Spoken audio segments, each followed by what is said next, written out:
Film की शुरुआत होती है 1572 के समय में, जहाँ पे हम ग्रेगरी नाम के एक आदमी को देखते हैं जो काफी खतरनाक और खूंखार विच मदर मेल्किन को पहाड़ों के अंदर कैद खाने में बंद कर रहा था। ग्रेगरी एक तांत्रिक यानी स्पूक था जो इंसानों को विचेस या दूसरे सुपरनैचुरल बीइंग से प्रोटेक्ट करता था। मदर मेल्किन को कैद करने के बाद वहाँ से चला जाता है। अब समय बीतता जाता है और करीब करीब 100 सालों के बाद जब चंद्र ग्रहण होता है यानी ब्लड मून, उस समय मदर मेल्किन की सारी शक्तियाँ बहुत ही तेज होने लगती है और वो उस कैद खाने से आजाद हो जाती है। अब यहाँ पे हम ग्रेगरी को देखते हैं जहाँ पे उसका असिस्टेंट विलियम उसे शहर में आई हुई मुसीबत से निपटने के लिए एक जगह चलने कहता है, लेकिन ग्रेगरी नहीं मानता। इसलिए विलियम के साथ आया हुआ सैनिक भी उसे जबरदस्ती करने लगता है। ये देखते हुए अपना खाना खत्म करने के बाद ग्रेगरी एक एक को सबक सिखा के विलियम के साथ अपने काले जादू का सामान लेकर वहाँ निकल पड़ता है। चर्च में आने के बाद उन्हें पता लगता है कि एक छोटी लड़की को किसी डेमोनिक साये ने पजेस किया है। ग्रेगरी उसके पास जाने लगते हैं और उसकी भाषा सुनकर उन्हें समझ आता है कि पजेस करने वाला और कोई नहीं बल्कि मदर मेल्किन ही है। ग्रेगरी चांदी के राख के मदद से मदर मेल्किन को उस बच्ची के शरीर से बाहर निकालते हैं और वो अपने असली रूप में आती है। तो वही विलियम उस विच को एक बड़े से बेल के नीचे ट्रैप करने की कोशिश करता है, पर मेल्किन ग्रेगरी को घायल करके एक ड्रैगन का रूप ले लेती है और वहाँ से भागने की कोशिश करती है, पर विलियम और ग्रेगरी उसे चांदी के जाल की मदद से पकड़ लेते हैं और एक पिंजरे में कैद करते हैं। पर पिंजरे में कैद होने से पहले मेल्किन विलियम को भी अपने साथ पिंजरे में खींच लेती है। ग्रेगरी मेल्किन से उसे छोड़ने के लिए कहता है, पर वो विलियम को मारने लगती है। ग्रेगरी एक के लिए सारे गाँव वालों को खतरे में नहीं डालना चाहते थे, इसलिए वो पिंजरा नहीं खोलते और देखते देखते विच विलियम को मार डालती है। तभी ग्रेगरी मेल्किन को पिंजरे के साथ आग लगा देते हैं, लेकिन ग्रेगरी को एक बात पता नहीं थी कि 100 साल जिंदा रहने के कारण उसकी शक्तियाँ और भी बढ़ गई थी और वो उस आग से भी भाग निकलती है। उसके तुरंत बाद हम टॉम और उसकी फैमिली को देखते हैं जो कि जंगल के बीच में रहा करते थे। कुछ दिन पहले से ही टॉम को अजीब अजीब आत्मा और विचेस के विजन्स आते थे। इस बार के विजन में उसे ग्रेगरी एक अनजान लड़की के साथ दिखाई देते हैं और दूसरे ही पल में ग्रेगरी वहाँ पे आते हैं टॉम को अपना असिस्टेंट बनाने के लिए। दरअसल यहाँ पे Tom the 7th of 7th सन रहता है। एंशिएंट कहानी के अनुसार सातवें बेटे के पास कुछ अलौकिक शक्तियाँ होने का माना जाता है और टॉम दरअसल वही 7वां बेटा होता है। अब ग्रेगरी टॉम के पिता को सोने की सिक्के देकर टॉम को खरीद लेते हैं अपने साथ काम करने के लिए। हालांकि उसकी माँ उसके साथ नहीं भेजना चाहती थी, लेकिन टॉम को खुद को भी ग्रेगरी के साथ जाना था।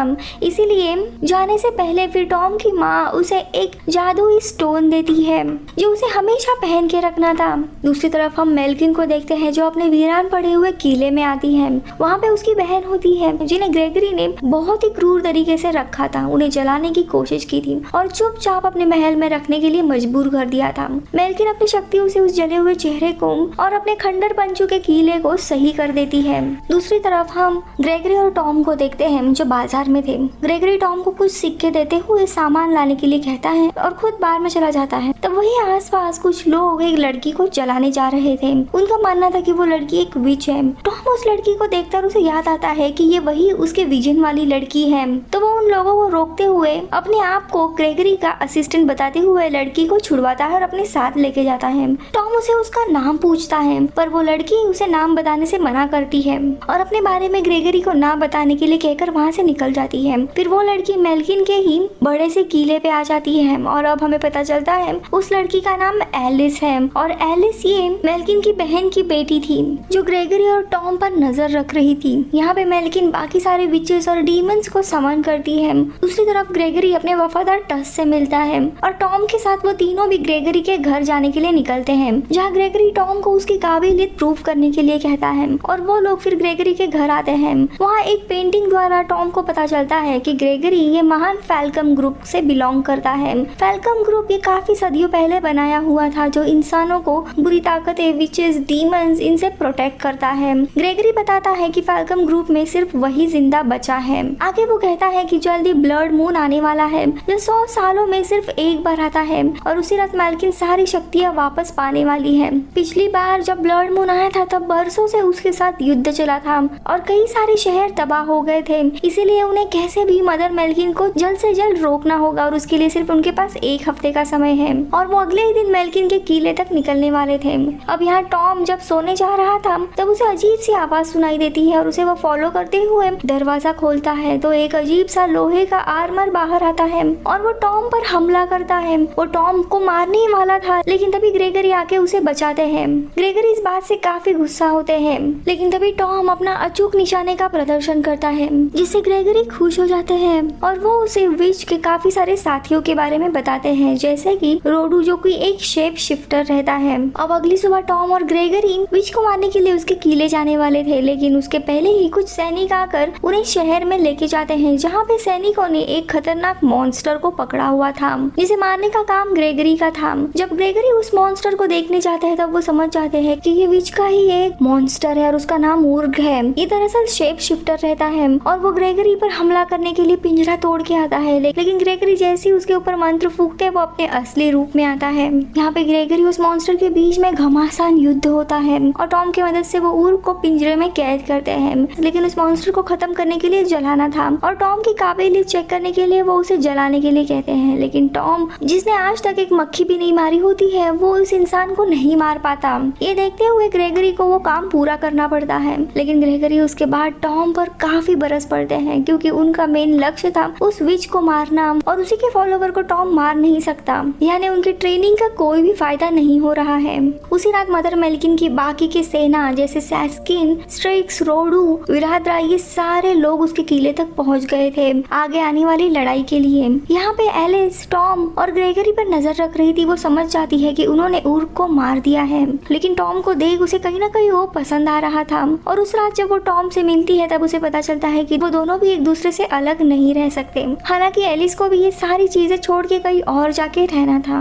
उसी रात टॉम को एक विजन दिखाई देता है जिसमें मेल्किन ग्रेगरी को मार देती है और उसके बाद चारों तरफ बहुत ही खतरनाक मंजर होता है। अब अगले दिन ग्रेगरी को भनक लगती है कि टॉम किसी विच के प्यार में पड़ा है, इसीलिए वो उसे समझाने के लिए उसे अपना सबसे बड़ा सीक्रेट बताते हैं कि कुछ सालों पहले दरअसल वो भी मेल्किन से प्यार किया करते थे लेकिन वक्त के साथ साथ डर और नफरत के कारण वो जानलेवा बनती गई और इसके बाद ग्रेगरी की शादी किसी और से हुई। ये बात जब मेल्किन को पता चली तब वो पूरी तरीके से पागल हुई और उसने ग्रेगरी की पत्नी रिबेका को ही मार डाला था और उसके बाद वो इंसानों को ही मारती चली गई और अपने पत्नी का ही बदला लेने के लिए उन्होंने मेल्किन से प्यार होने का नाटक किया और उसका कमजोर पल देख के उसे उस पहाड़ों के बीच में कैद कर दिया था और उसके बाद से उन्होंने सारे विचेस के अगेंस्ट एक जंग छेड़ दी और इसीलिए मदर मेल्किन भी सारे इंसानों से बदला लेना चाहती है। अब वो टॉम को समझाते हैं कि एलिस भी एक विच है और अंत में वो भी मारी जाएगी। अब ये लोग विच के किले के यहाँ निकल पड़ते हैं लेकिन कुछ ही देर जाने के बाद बोगर्ट नाम का एक बहुत ही विशाल मॉन्स्टर इन लोगों के ऊपर हमला कर देता है। टस उसे डराने की कोशिश करता है लेकिन वो नाकामयाब होता है। ये देखते हुए तीनों भी एक गुफा में घुस जाते हैं। सामने एक बहुत बड़ी झील थी और वे लोग उसमें कूद जाते हैं क्योंकि ग्रेगरी के अनुसार बोगार्ट पानी से डरते हैं लेकिन ये बोगार्ट उन्हें सूंघते हुए पानी में जंप मारता है। बोगार्ट टॉम को पकड़ लेता है और पानी में टॉम उसके सर पे तलवार से वार करके उसे जख्मी कर देता है। आगे वो दोनों भी झरने में नीचे गिरने लगते हैं जिसमें बोगार्ट पत्थर से टकरा के मारा जाता है पर टॉम बच जाता है लेकिन तभी एक दूसरी विच वहाँ पे आ जाती है और टॉम को मारने की कोशिश करती है लेकिन जैसे ही वो उस स्टोन को टच करती है उसकी तलवार रिपेल हो जाती है और उस स्टोन को देखकर वो काफी हैरान होती है और वो कहती है कि ये स्टोन दरअसल विच क्वीन मेल्किन का है और मेल्किन को बताने के लिए वो तुरंत वहाँ से भाग निकलती है। अब यहाँ ग्रेगरी टॉम का कारनामा देख काफी खुश होता है पर टॉम उन्हें वो स्टोन दिखाते हुए उसका कारण पूछता है और यहाँ पे ग्रेगरी उसे एक बड़ा सीक्रेट रिवील करते हैं। वो दरअसल उमरान नाम का एक स्टोन है, काफी पावरफुल तलिस्मीन था वो जिसकी मदद से विचेस की शक्तियाँ बढ़ जाती है और ये मेल्किन का ही स्टोन था लेकिन एक विच ने मेल्किन से इस स्टोन को चुराया था जिसके चलते मेल्किन काफी कमजोर हो गई थी और इसी कारण से ग्रेगरी उसे कैद कर पाए थे और यहीं पे हमें पता चलता है कि टॉम की माँ ही वही विच थी। तो वही मदर मेल्किन को उस स्टोन के बारे में पता चल जाता है और अपने साथी उर्ग का बदला लेने के लिए सारे विचेस अपने बीस्ट रूप में वहाँ से गायब होकर शहर पर हमला करने जाते हैं। वहाँ पे पहुँचने पर राडू अपने भयानक बीस्ट के रूप में आके शहर को तहस महस करने लगता है और बाकी विचेस के फॉलोवर भी अपने बीस्ट रूप में आके शहर में तबाही मचाने लगते हैं। टॉम का परिवार भी इसी मार्केट में था और टॉम की माँ और वो अपने परिवार को सुरक्षित करने के बाद इंसानों की रक्षा करने के लिए वो चली आती है। इसीलिए अपने विचक्राफ्ट की मदद से टॉम की माँ स्ट्रीक को वहीं पे मार देती है। लेकिन उसी वक्त मदर मेल्किन को पता चल जाता है कि यहाँ पे कोई बाहर की विच है और वो उसे देख तुरंत पहचान जाती है कि इसी ने तालिस्मान चुराया था। और मदर मेल्किन के पावर के आगे टॉम की माँ मारी जाती है, लेकिन अभी भी तालिस्मान उसे मिला नहीं था। इसीलिए वो एलिस को आदेश देती है कि टॉम से वो तालिस्मान चुरा कर उसके पास लाए। इसके बदले में वो टॉम की जान बख्श देगी। अब ना चाहते हुए भी एलिस वो तालिस्मान लाने के लिए निकल पड़ती है। एलिस तुरंत टॉम से मिलती है और बातों में फंसाकर उससे तालिस्मान गायब करती है। लेकिन तभी ग्रेगरी आकर एलिस को पकड़ लेते हैं ताकि उसे भी वो बाकी विजेस की तरह मार डाले। लेकिन टॉम एलिस को भागने में मदद करता है और बाद में उसे पता चलता है कि एलिस उसका तालिस्मान लेके भाग गई है। अब ये सुनकर ग्रेगरी काफी भड़क जाता है और अब जाके टॉम को धीरे धीरे विश्वास होने लगता है कि एलिस भी उन्हीं विचेस में से है। पर फिर भी तीनों अब एलिस की तलाश में निकल पड़ते हैं। लेकिन रास्ते में मेल्किन की सारी सेना उनके ऊपर हमला करती है और यहाँ पर इनकी काफी घमासान लड़ाई होती है। पर अंत में राडू और उसकी सेना टॉम और टस्क को खाई से नीचे फेंक देते हैं और ग्रेगरी को बंदी बनाकर ले जाते हैं। तो यहाँ पे टॉम एंड टस्क दोनों भी बच जाते हैं। जहाँ पे टॉम को उसकी माँ की विजन आती है, जहाँ पे फाइनली वो रिवील करती है कि वो एक विच है और सारे विचेस एक तरह से नहीं होती। और उसकी माँ ने विचक्राफ्ट को छोड़ते हुए एक इंसान से शादी करके अपना घर बसाया। आगे वो टॉम को उसका काम पूरा करने के लिए प्रेरित करती है और उसे बताती है कि टॉम सिर्फ 7th son of the 7th सन नहीं है, वो एक पावरफुल विच का भी बेटा है और इसी के कारण उसके पास मदर मेल्किन को हराने की एक अलौकिक शक्ति है। यहाँ दूसरी तरफ ब्लड मून के रात में ग्रेगरी कैदी हालत में मदर मेल्किन के सामने आते हैं। अब वो तालिस्मान की मदद से अपने छुपे हुए शक्ति को अनलीश करने जाती है। तो वही एलिस को पता चलता है कि विच ने टॉम को मरवा दिया है, जिससे वो अपनी माँ पर काफी गुस्सा होती है। दूसरी तरफ जैसे जैसे ब्लड मून की रोशनी उस तालिस्मान पे पड़ रही थी, मदर मेल्किन ग्रेगरी को अपने वश में कर अपना बदला पूरा करने जाती है। लेकिन गुस्से में एलिस वहाँ आकर वो तालिस्मान उससे चुरा लेती है और इसी कारण से मदर मेल्किन की शक्ति टूट जाती है और वही मास्टर ग्रेगरी भी उसके वश से निकल आते हैं। अब मदर मेल्किन जो कि काफी गुस्सा हुई थी, अपने ड्रैगन फॉर्म में आकर एलिस को मारने जाती है। लेकिन लिजी यानी एलिस की माँ अपने बेटी को मरता हुआ नहीं देख सकती, इसीलिए वो भी बीस्ट फॉर्म में आकर मदर मेल्किन को रोकने जाती है। तो वही राडो भी पूरा बीस्ट मोड में बदलकर ग्रेगरी को मारने के लिए जाता है और ग्रेगरी कमजोर पड़ने लगते हैं और ग्रेगरी उसे एक इंसान की तरह लड़ने की चुनौती देते हैं। तब तक टॉम भी वहाँ पे आ जाता है और उसे तालिस्मान मिलता है। यहाँ मदर मेल्किन वापस एलिस पर हमला करने के लिए आती है कि तभी एन मौके पर उसकी माँ आके उसे वापस बचा लेती है। उसके बाद स्ट्रेस आके एलिस को मारने ही वाला था, लेकिन टॉम आके उसे बचा लेता है। ग्रेगरी एंड राडू इनका युद्ध चल ही रहा था, तभी आखिरी में ग्रेगरी राडू के हथियार से उसे जलाकर राख कर देते हैं। तो यहाँ पे मदर मेरी और उसकी बहन इनके बीच की लड़ाई में दोनों भी एक दूसरे को बहुत ही जख्मी कर देते हैं और दोनों भी नीचे जा गिरते और अपने इंसानी रूप में आते हैं। लिजी मदर मेल्किन से रिक्वेस्ट करती है कि वो एलिस को छोड़ दे, वो एलिस से काफी प्यार करती है, पर मदर मेल्किन अपने बहन लिजी को ही मार देती है।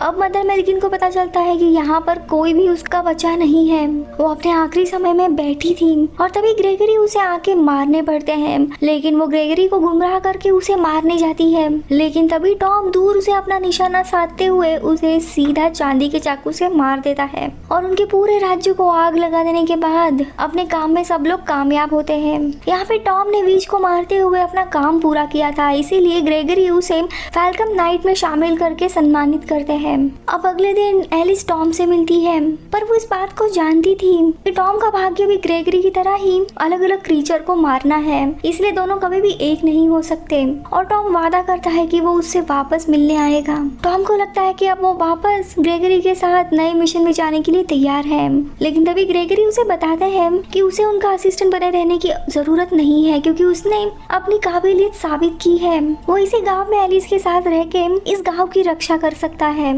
और मूवी यही खत्म होती है। मैं मिलूंगी आपसे अगले वीडियो में, तब तक के लिए बाय बाय।